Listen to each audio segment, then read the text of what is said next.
사랑의 하나님, 오늘 아침에도 일어날 힘을 주신 주님께 감사를 드립니다. 겸손하게 머리를 숙여 기도하며 구주가 되시는 주님께 경배할 수 있게 하셔서 감사드립니다. 주님을 사랑하고 주님의 은혜를 기억하는 우리의 이성과 마음을 끝날까지 지켜주시기를 기도합니다. 하나님, 한 주의 끝에서 하나님께 기도드립니다. 시간이 쏜살같이 달려갑니다. 다시 한 주간이 지나갑니다. 이번 한 주가 어떠했는지 돌아봅니다. 저희들이 잘한 것들이 무엇이고 잘하지 못한 것들이 무엇입니까? 때로는 하지 않고 미뤄둔 것들은 무엇이고 하지 못해 내버려 둔 일은 무엇입니까? 하나님, 저희들이 누구에게 도움이 되었고 누구를 실망시켰습니까? 누구를 축복하고 또 누구를 비난했습니까? 하나님, 우리들의 양심을 일깨워 주옵소서. 이 시간 기도할 때에 부족했던 것들을 깨닫고 새로운 마음으로 채워지게 하시옵소서. 참아야 하고 인내해야 한다면 그럴 수 있는 성품으로 빚어 주시옵소서. 하나님 앞에 죄와 허물이 된 것이 있었다면 용서해 주시기를 기도드립니다. 사람과의 관계에 있어서 평화를 나눌 뿐만 아니라 내 안의 영과도 평화를 나누는 사람이 되게 하시옵소서. 저희에게 은혜를 베풀어 주시옵소서. 하나님, 주말에 접어들며 잠시 쉬어야 할 계획을 세운 분들이 있습니다. 그 마음의 안식을 내려주시옵소서. 주일에 예배와 쉼의 시간을 보낼 때 특별한 주님과의 만남이 있게 인도해 주시옵소서. 주일이지만 여전히 바쁘게 일해야 하는 분들도 있습니다. 짜증과 불평의 마음이 솟구칠 때 그것을 알아차리고 분별할 수 있게 하시고 성령님의 도우심을 받아 잠잠하게 다스릴 수 있게 해 주시옵소서. 그리하여 가정의 평화를 깨뜨리지 않는 평화의 사람들이 되게 하시며 일터가 여전히 하나님의 축복을 담는 그릇이 되게 하시고 함께 일하는 동료들에게도 축복을 흘려보내는 지혜롭고 선한 종이 되게 하시옵소서. 하나님, 건강과 물질과 인간관계와 여러 가지 갑작스럽게 닥친 환경 속에서 어찌할 바를 아직 모르는 이들이 있습니다. 그런 분들에게는 어찌해야 하는지 알려 주시옵소서. 적절한 말씀을 그들의 손에 쥐어 주시옵소서. 그리하여 내적으로 확신을 갖게 하시고 마음이 흔들리지 않아서 담대하게 그 문제들을 대처해 나갈 수 있게 해 주시옵소서. 하나님, 때로는 문제들을 홀로 처리해야 하기에 겁내는 이들에게는 마음의 든든함을 주시옵소서. 하나님께서 마련하신 앞날을 굳센 믿음으로 바라보게 해 주시옵소서. 하나님, 언제나 동행하시는 주님을 인식하고 주님과 함께 헤쳐나가는 것임을 깨닫게 해 주시옵소서. 그러한 믿음이 없는 저희들을 주님 도와주시옵소서. 하나님, 저희의 삶에 기쁨과 의미를 주신 모든 것을 두고 감사를 드립니다. 이 주간에 태어난 모든 아기들이 안전한 가운데 잘 자라나게 해 주시옵소서. 각 가정에 이미 소중한 선물들로 주신 어린이들에게 이 방학의 겨울방학의 이때를 즐겁게 행복하게 보낼 수 있게 해 주시옵소서. 이 주간에 결혼한 부부들은 사랑과 신실함 가운데 함께 잘 살게 해 주시옵소서. 또 하늘 본향으로 돌아간 사람을 생각하며 적적해 하는 이들에게는 주님의 위로와 평안을 내려 주시옵소서. 하나님, 내일 예배를 준비하는 사람들을 도우셔서 주일을 주님의 복으로 채워 주시옵소서. 담임 목사님 말씀 준비에 성령님 함께 해 주시옵소서. 대학, 청년, 교회 학교에서도 말씀을 준비하는 모든 교육자들에게 지혜와 명철을 내려 주시옵소서. 특별히 대학부의 청년들이 라오스와 인도네시아에 단기 선교를 나가 있습니다. 놀라운 복음의 권능이 나타나게 하시고 선교사님을 도와 복음의 아름다운 확장이 있게 하시고 건강하고 안전하게 귀국하는 일정까지 지켜 주시옵소서. 하나님, 이제 주님의 말씀을 듣고자 합니다. 주님이 얼마나 적절한 때에 우리에게 찾아오시는지요. 주께서 우리 인생의 최근접거리로 다가오실 때에 알아차리게 하시고 그 주님을 붙잡고 주님이 주시는 희망으로 우리의 인생을 맞추는 용기 있는 자들이 되게 해 주시옵소서. 예수님의 이름으로 기도드립니다. 아멘. 이 시간 하나님께서 주시는 말씀은 에스겔서 31장 1절에서부터 18절까지의 말씀입니다. 한 목소리로 합독하시겠습니다. 11째 해 셋째 달 초하루에 여호와의 말씀이 내게 임하여 이르시되, 인자야, 너는 애굽의 바로 왕과 그 무리에게 이르기를, 내 큰 위엄을 누구에게 비하랴? 볼지어다, 아수르 사람은 가지가 아름답고 그늘은 숲의 그늘 같으며 키가 크고 꼭대기가 구름에 닿은 레바논 백향목이었느니라. 물들이 그것을 기르며 깊은 물이 그것을 자라게 하며 강들이 그 심어진 곳을 둘러 흐르며 두개물이 들의 모든 나무에까지 미치매, 그 나무가 물이 많으므로 키가 들의 모든 나무보다 크며 굵은 가지가 번성하며 가는 가지가 길게 뻗어나갔고, 공중의 모든 새가 그 큰 가지에 깃들이며 들의 모든 짐승이 그 가는 가지 밑에 새끼를 낳으며 모든 큰 나라가 그 그늘 아래 거주하였느니라. 그 뿌리가 큰 물가에 있으므로 그 나무가 크고 가지가 길어 모양이 아름다우매, 하나님의 동산의 백향목이 능히 그를 겨루지 못하며 잣나무가 그 굵은 가지만 못하며 단풍나무가 그 가든 가지만 못하며 하나님의 동산의 어떤 나무도 그 아름다운 모양과 같이 못하였도다. 내가 그 가지를 많게 하여 모양이 아름답게 하였더니 하나님의 동산 에덴에 있는 모든 나무가 다 시기하였느니라. 그러므로 주 여호와께서 이같이 말씀하셨느니라. 그의 키가 크고 꼭대기가 구름에 닿아서 높이 솟아났으므로 마음이 교만하였은즉 내가 여러 나라의 능한 자의 손에 넘겨줄지라. 그가 의미로 대우할 것은 내가 그의 악으로 말미암아 쫓아내었음이라. 여러 나라의 포악한 다른 민족이 그를 찍어버렸으므로 그 가는 가지가 산과 모든 골짜기에 떨어졌고 그 굵은 가지가 그 땅 모든 물가에 꺾여졌으며 세상 모든 백성이 그를 버리고 그 그늘 아래에서 떠나매, 공중의 모든 새가 그 넘어진 나무에 거주하며 들의 모든 짐승이 그 가지에 있으리니, 이는 물가에 있는 모든 나무는 키가 크다고 교만하지 못하게 하며 그 꼭대기가 구름에 닿지 못하게 하며 또 물을 마시는 모든 나무가 스스로 높아서지 못하게 함이니, 그들을 다 죽음에 넘겨주어 사람들 가운데에서 구덩이로 내려가는 자와 함께 지하로 내려가게 하였음이라. 주 여호와께서 이같이 말씀하셨느니라. 내가 스올에 내려가던 날에 내가 그를 위하여 슬프게 울게 하며 깊은 바다를 덮으며 모든 강을 쉬게 하며 큰 물을 그치게 하고 레바논이 그를 위하여 슬프게 울게 하며 들의 모든 나무를 그로 말미암아 쇠잔하게 하였느니라. 내가 그를 구덩이에 내려가는 자와 함께 스올에 떨어뜨리던 때에 백성들이 그 떨어지는 소리로 말미암아 진동하게 하였고, 물을 마시는 에덴의 모든 나무 곧 레바논의 뛰어나고 아름다운 나무들이 지하에서 위로를 받게 하였느니라.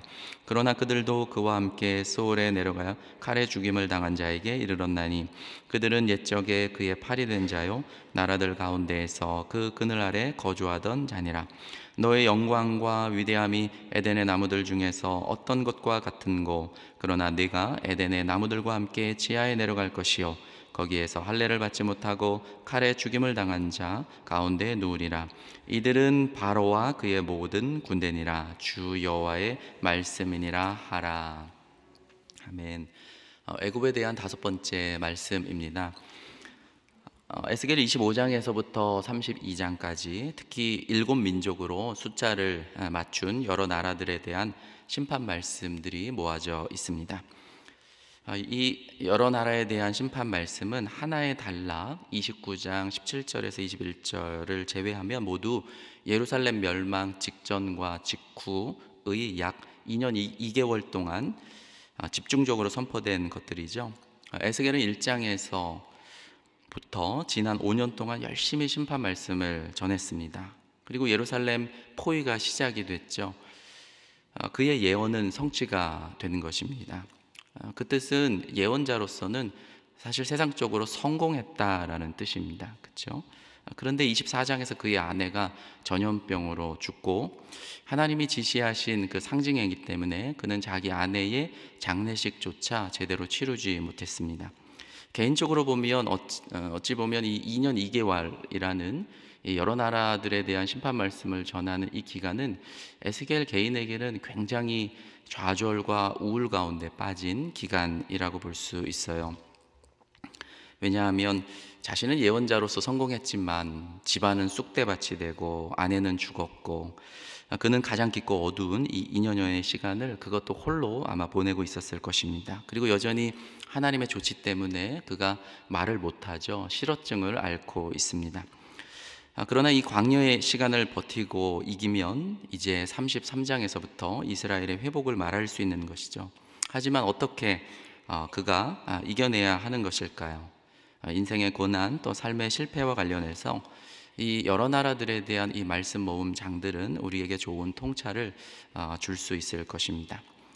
고난에 빠질 때 헤쳐나올 수 있는 길은 한 가지가 있는 것 같습니다. 바로 우리의 시각을 넓히는 것입니다. 고난을 묵상하면 고난에 빠져 죽죠. 그러나 이제 하늘을 바라보면 헤쳐나올 수 있습니다. 에스겔은 예언자로 성공했지만 개인적인 슬픔을 안고 찾아온 이 허무함 속에 빠져 있습니다. 그런데 이때 하나님은 그의 시각을 계속해서 넓히십니다. 여러 나라를 향한 말씀은 에스겔에게 참으로 적절한 타이밍에 주어졌습니다.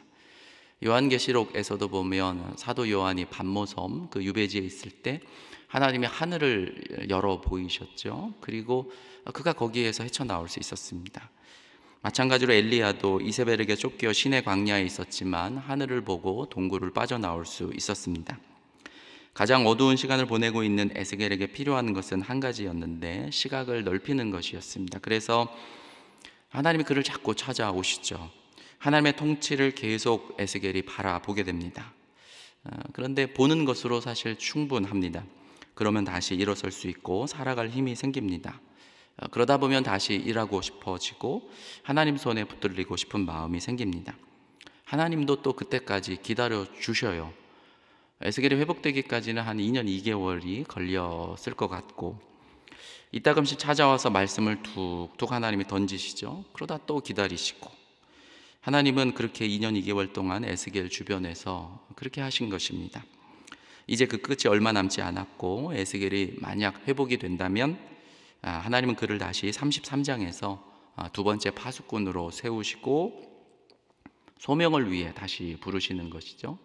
첫 번째 부르셨을 때에는 심판의 파수꾼으로 부르셨다면 33장부터는 회복의 파수꾼으로 하나님이 다시 회복된 그와 함께 일하실 것입니다.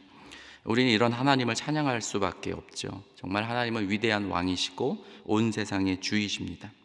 이 여러 나라들을 향한 말씀들은 공통적으로 한 가지를 주장하고 있어요. 바로 하나님의 열방을 향한 주권입니다. 우주적인 주권이죠. 오직 하나님만이 온 세상의 주이심을 증언합니다. 이 국제 정치는 이 세상은 하나님이 활동하시는 영역입니다. 비록 여러 나라들이 이스라엘을 괴롭히고 침략해 들어오지만 그들 모두는 하나님의 도구들일 뿐입니다. 여호와의 목적을 수행하는 도구들인 것이죠. 그러나 그 적들도 교만함이 드러나면 하나님은 여지없이 그들도 심판하십니다.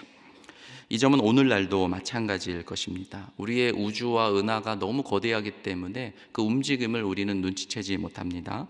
하지만 하나님이 온 땅과 열방을 통치하고 다스리고 또 세우기도 하시고 내리치시기도 하실 것입니다.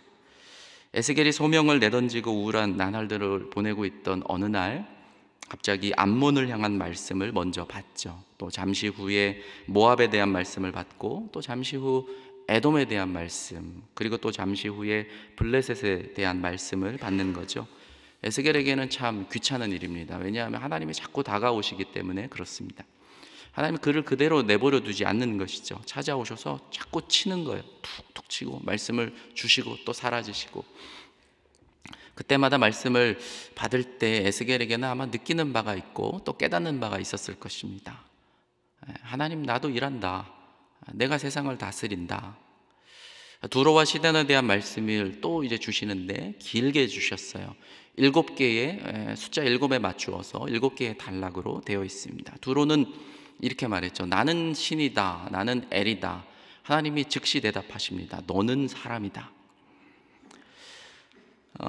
에스겔은 교만함을 내리치시는 바를 똑똑히 보았을 것입니다. 이제 우리가 마지막으로 이집트를 향한 말씀에 와 있습니다. 이집트도 두로를 향한 말씀처럼 길게 되어 있어요. 마찬가지로 숫자 7에 맞춰서 7개의 단락으로 되어 있고 대체적으로 날짜 순으로 잘 정돈이 되어 있습니다. 유독 두로와 이집트를 향한 말씀이 길고 중요하게 다루어지는 이유가 있죠. 왜냐하면 특별히 이집트는 예루살렘 멸망 직전 후 6개월이라는 매우 치밀한 시간 동안에 에스겔에게 주어지게 됩니다. 첫 번째 말씀을 보면 29장인데 예루살렘 멸망 6개월 전에 주어지는 말씀이었습니다. 이때는 사실 절묘하게도 이집트의 호브라 아프리에스라는 바로 왕이 등극하던 때였습니다. 그는 반바벨론을 더 적극적으로 이렇게 막 조장했던 것이죠. 예루살렘에서는 분별하지 못하는 이 시드기야 왕이 거기에 휩쓸려서 느부갓네살이 예루살렘을 포위하자 이 아프리에스에게 원군을 요청하고 지원을 받습니다. 그러자 예루살렘 포위가 잠시 풀리게 되죠. 거기에 한뜩 기대한 이제 정치 지도자들에게 맞서서 예루살렘 성전 안에서는 예레미야가 하나님의 말씀을 받아서 멍에를 메고 아주 열정적으로 예언 활동을 펼치고 있었어요. 또 그에 맞추어서 하나님의 상징 행위를 시키시게 되죠. 예루살렘을 빠져나와 저 아나돗의 부동산을 매매하면서 바벨론에 항복하는 것이 하나님의 뜻이라고 선포하였습니다. 그런데 시드기야는 그를 감옥에 잡아 가두게 되죠. 더 이상 하나님의 말씀을 선포하지 못하게 합니다. 그런데 동시대적으로 하나님은 자신의 말씀의 입을 먼 땅 바벨론으로 옮기시는 거예요. 예레미야는 말씀을 전하지 못했지만 동시대적으로 에스겔이 그 땅에서 이집트를 향한 심판의 말씀을 전하도록 하시는 것이죠. 하나님이 이처럼 국제적으로 일을 하고 있습니다. 두 번째 말씀이 29장 17에서 20절에 이어지고 또 세 번째 말씀이 30장에 이어집니다. 30장의 이 세 번째 말씀도 보면 이집트의 모든 도시들을 하나하나 이렇게 지명하면서 저주합니다. 왠고 봤더니 이집트는 각 도시마다 대표적인 신을 만들어 섬기죠. 그리고 지방의 한계를 벗어나 이집트 전역으로 광범위한 영향을 미친 신이 있었는데 여러분이 잘 들어보셨던 태양신 레, 또 오시리스라는 신이었습니다. 하나님은 그 모든 지방의 신들을 다 구체적으로 심판하셨던 것입니다. 다시 네 번째 말씀 앞에 날짜가 기록되어 있는데 30장 20절에서 26절이죠. 3달이 더 지났으니까 예루살렘 멸망 직전 3개월 전입니다. 느부갓네살의 예루살렘 포위도 1년 6개월째 지속이 되고 있는 거예요. 그러니까 바벨론 땅에서 이 에스겔은 바벨론 군대의 동향을 이건 체감할 수밖에 없는 거예요. 이제 예루살렘 함락이 거의 될 것 같아. 그런 소문이 바벨론 땅에 파다하게 들지 않았겠습니까? 그때 또 하나님 찾아오셔서 애굽을 향한 네 번째 말씀을 하시는 것이죠. 왜 그랬나 보면 이 예루살렘 도성 안에 여전히 애굽에 대한 기대를 이들이 버리지 못하고 있는 거예요. 하나님이 이 말씀을 포로 현장에 주시면서 단호하게 말씀하셨습니다. 바로 왕의 팔을 내가 꺾어버렸다. 다시 바로는 일어설 수 없다라는 것이죠. 그리고 오늘 이제 우리는 다섯 번째 말씀 앞에 서 있습니다. 또다시 2달이 흘렀습니다. 우리 31장 1절을 한번 볼까요? 같이 읽습니다. 11째 해 셋째 달 초하루에 여호와의 말씀이 내게 임하여 이르시되, 좀 쉽게 쓰면 좋을 텐데 예루살렘 멸망 한 달 전에 말씀이 임했다, 그 뜻입니다. 하나님이 비유를 드셨습니다. 우리 2절과 3절을 같이 읽습니다. 인자야, 너는 애굽의 바로 왕과 그 무리에게 이르기를 내 큰 위엄을 누구에게 비하랴. 볼지어다 아수르 사람은 가지가 아름답고 그늘은 숲의 그늘 같으며 키가 크고 꼭대기가 구름에 닿은 레바논 백향목이었느니라. 예수님께서도 비유를 즐겨 사용하셨는데 한편의 비유를 들어서 이제 에스겔에게 노래를 지어 부르도록 하는 것이죠. 그래서 2절 하반절에서부터 9절까지가 운문이고 이제 10절에서부터 마지막 절까지가 그에 대한 해설입니다. 이 비유 노래를 보면 이 비유가 누구를 빗댄 것인지 그 정체를 이제 듣는 사람들이 이제 듣게 되면 깜짝 놀라는 것이죠. 바로 마지막 18절 제일 끝에 이 비유가 누구인지를 이 노래를 끝날 때 이제 듣게 돼요. 18절 제일 끝에 가서 볼까요? 이들은 누굽니까? 바로와 그의 모든 군대니라. 주 여호와의 말씀이니라. 그래서 애굽에 대한 심판 말씀을 전하시는데 이제 아수르를 이제 비유로 들고 있는 것입니다. 레바논의 거대한 백향목에 이제 사실 아수르는 비유가 되었어요. 이 백향목이라는 것은 아주 값비싸고 아주 고귀한 목재가 아닙니까? 그만큼 아수르의 위세가 사실 대단했습니다. 본문 4절을 한번 보면 물들이 아수르를 키웠다라고 말씀하고 있죠. 이 수도 니느웨 주변으로 티그리스 강이 있었기 때문에 엄청나게 이 아수르가 번영할 수 있었습니다. 심지어는 하나님의 에덴 동산의 모든 나무들도 그를 시기했다라고 말씀을 하고 있죠. 그러나 하나님이 분명히 말씀하세요. 9절을 한번 볼까요? 9절 상반절입니다. 누가 아수르를 그렇게 한 것입니까? 내가 그 가지를 많게 하여 모양이 아름답게 하였더니, 하나님이 아수르를 그렇게 하셨다라고 분명하게 말씀하고 있습니다. 그리고 10절부터 이 노래에 대한 해설이 이어지고 있어요. 하나님이 이 아수르의 교만함을 보셨습니다. 우리 10절을 읽습니다. 그러므로 주 여호와께서 이같이 말씀하셨느니라. 그의 키가 크고 꼭대기가 구름에 닿아서 높이 솟아났으므로 마음이 교만하였은즉, 그래서 그 나무를 찍어버리리라. 그럴 때에 주변에 있는 모든 그를 의지했던 나라들도 심한 공포와 두려움에 휩싸이리라. 우리 소망 말씀 나눔에 그 설명이 길게 잘 설명이 되어 있습니다. 그리고 18절에 가서 이 비유의 해설을 마무리하면서 하나님께서 이제 질문하시죠. 그 나무의 영광과 크기를 어느 것에 비길 수 있으랴. 그리고는 그 정체를 공개합니다. 이들은 바로와 그의 군대니라. 여러분, 불과 에스겔 당시에 사라졌던 나라, 150년 전에는 세상을 휘잡았던 나라가 아수르였는데 에스겔 당시만 해도 흔적도 없이 사라졌습니다. 여러분, 대형 박물관에 가서 그 아시리아관을 저도 유심히 보았던 기억이 나요. 그 아시리아관에 딱 들어서면 블랙 오벨리스크가 서 있죠. 아마 살마네셀 3세 왕 앞에 엎드린 이스라엘 왕의 굴욕적인 모습이 부조로 조각이 되어 있어요.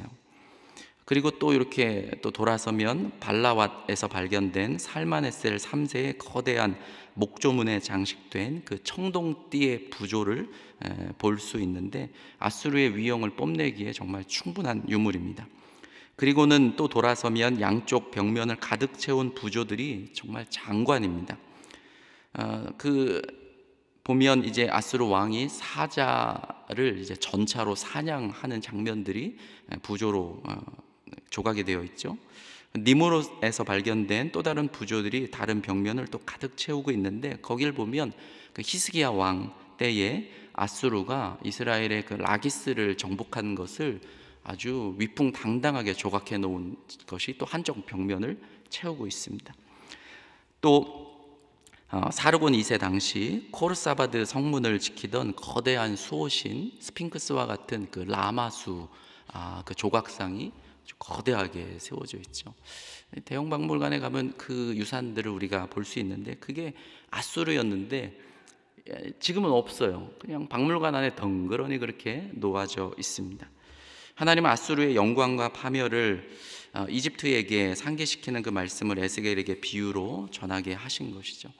오늘 이 말씀을 정리하면서 저는 한 3가지로 교훈을 정리해 보고자 합니다. 첫째는 우리의 모든 축복이 하나님께서 번창케 해주시고 잘 되게 해주신 축복이라는 것을 꼭 잊지 않으시기를 바랍니다. 하나님이 이스라엘도 사랑하셔서 선택하시고 이집트에서부터 뽑으셔서 가나안에 심으시고 축복해 주셨는데, 그들도 하나님을 잊었고, 아수르도 내가 물들을 통해서 너희를 키웠는데 너희가 교만하였다. 우리가 이 사실을 꼭 잊지 않았으면 좋겠습니다. 하나님은 내가 해준 일이다, 그와 같이 말씀하시지 않습니까? 우리의 삶에서 하나님의 은혜의 역사를 결코 잊지 말고 감사하면 좋겠습니다. 둘째는 아수르의 비유를 들었는데, 이집트와 아수르 모두 이렇게 보면 생존 세상에서 사람들을 두렵게 하던 민족들이었다는 공통점이 있어요. 공포를 조장하던 제국들이었습니다. 하나님은 절대로 그런 공포를 가지고 또 교만함을 가지고 세상을 사는 사람들을 절대로 가만두시지 않음을 우리는 성경에서 또 역사를 통해서 또 한 개인의 삶 안에서도 우리는 보게 됩니다. 주변의 화목을 깨는 자가 되어서는 안 될 것입니다. 화목을 가져오는 자, 또 평안을 끼치는 자들이 되시기를 간절히 바랍니다. 마지막으로 에스겔 개인을 향한 묵상을 좀 해보았습니다. 여러분, 여러 나라들을 향하는 심판 말씀이 이제 한 장 남았어요. 32장인데 애굽을 향한 6번째 말씀, 그리고 7번째 말씀입니다. 그것은 예루살렘이 멸망한 다음에 주어진 말씀입니다. 2년 2개월 동안 하나님이 계속 에스겔을 찾아오셨죠. 이따금씩 말씀을 던지셨습니다. 그런 하나님을 바라볼 수 있었으면 좋겠습니다. 왜 나를 찾아오시는 것일까? 내 형편과 상황을 사실 잘 아시기 때문이죠. 에스겔은 나 개인의 삶 속에서 보면 침체에 빠져 있고 하나님과 동역할 힘을 모두 다 잃어버렸습니다. 그런데 하나님께서 찾아오시는 목적은 분명 한 가지입니다. 온 세상을 다스리시는 하나님의 경영을 보면서 에스겔의 시각을 넓히시고 그가 다시 회복되기를 하나님 계속 기다리시는 거예요. 마침내 회복이 되지 않습니까? 하나님이 찾아오셔서 33장에서 그를 파수꾼으로 다시 부르십니다. 같이 일하자. 이번에는 이스라엘의 회복을 위해서 일하자. 다시 쓰신 거예요. 그래서 에스겔의 후반전이 다시 시작이 됩니다. 그럼 말씀을 마칩니다. 언제나 그래요. 한 개인의 고난, 그 고난에 갇히면 헤어날 길이 없어요. 근데 하나님이 그럴 때 반드시 찾아오십니다. 그리고 우리의 이 갇혔던 시각을 하나님이 넓혀주셔요. 그리고 하나님이 세상을 다스리고 있다는 것을 깨닫게 하시고 그 인식을 바라보게 하시고 내가 지금도 일하고 있다는 것을 보여주세요. 근데 그것을 바라보면 벗어날 수 있습니다. 하나님 손에 다시 붙들릴 수 있습니다. 저와 여러분들이 그런 은혜가 여러분 임하시기를 간절히 바랍니다. 기도하시겠습니다. 하늘에 계신 우리 아버지, 아버지의 이름을 거룩하게 하시며 아버지의 나라가 오게 하시며 아버지의 뜻이 하늘에서와 같이 땅에서도 이루어지게 하소서. 오늘 우리에게 일용할 양식을 주시고 우리가 우리에게 잘못한 사람을 용서하여 준 것 같이 우리 죄를 용서하여 주시고 우리를 시험에 빠지지 않게 하시고 악에서 구하소서. 나라와 권능과 영광이 영원히 아버지의 것입니다. 아멘.